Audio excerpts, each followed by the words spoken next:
आप सभी भाई बहनों का आध्यात्मिक ऑक्सीजन की लघु ज्ञान संदेश कक्षा में एक बार फिर स्वागत है।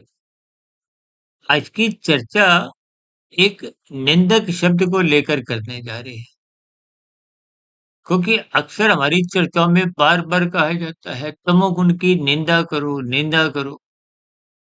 या निंदा का अभिप्राय तमोगुण की निषेधात्मक स्थितियों से है, जिनको जैसे कानून मना करता है ना कि लाल बत्ती पे आपने रुकना है, केवल हरी बत्ती पे चलना है। और भी कितने नियम कायदे बने हुए हैं, उनका जब आप उल्लंघन करते हो तो उसकी निंदा है।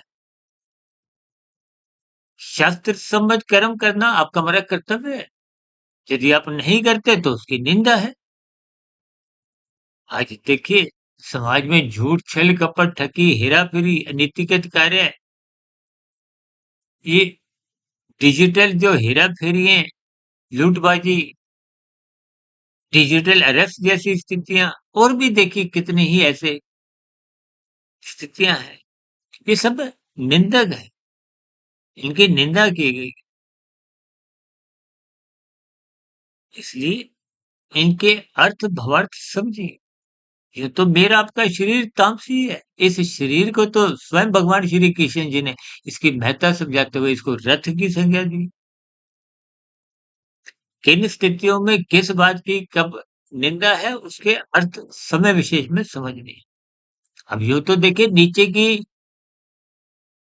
80 लाख प्रकार की जोनियां, तामसी जोनियां, निंदक जोनियां है, दंडमय जोनियां है।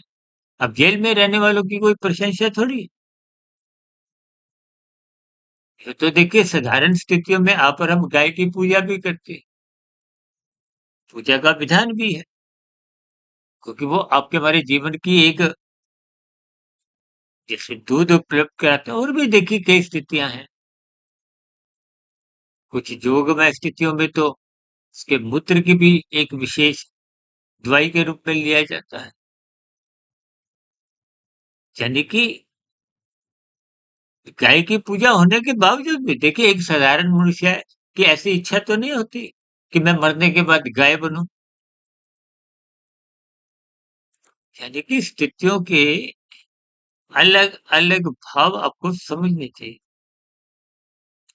कहाँ निंदा शब्द किस दृष्टिकोण से कहा गया, वहां निंदा करनी ही करनी। विरोध कहो, निंदा कहो,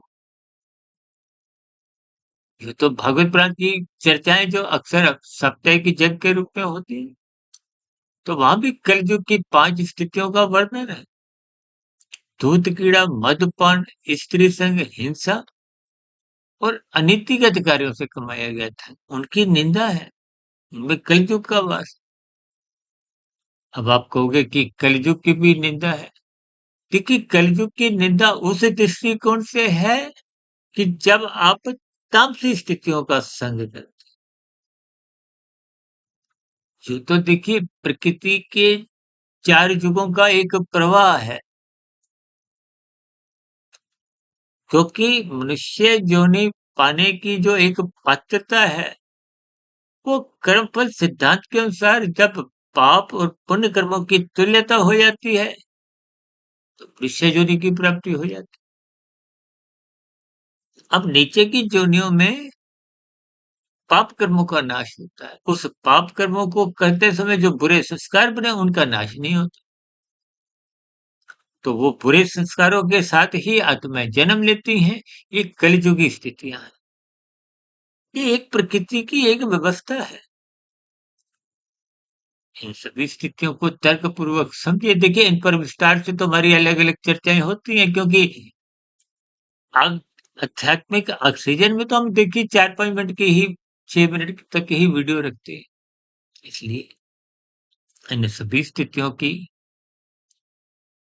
को समझिए,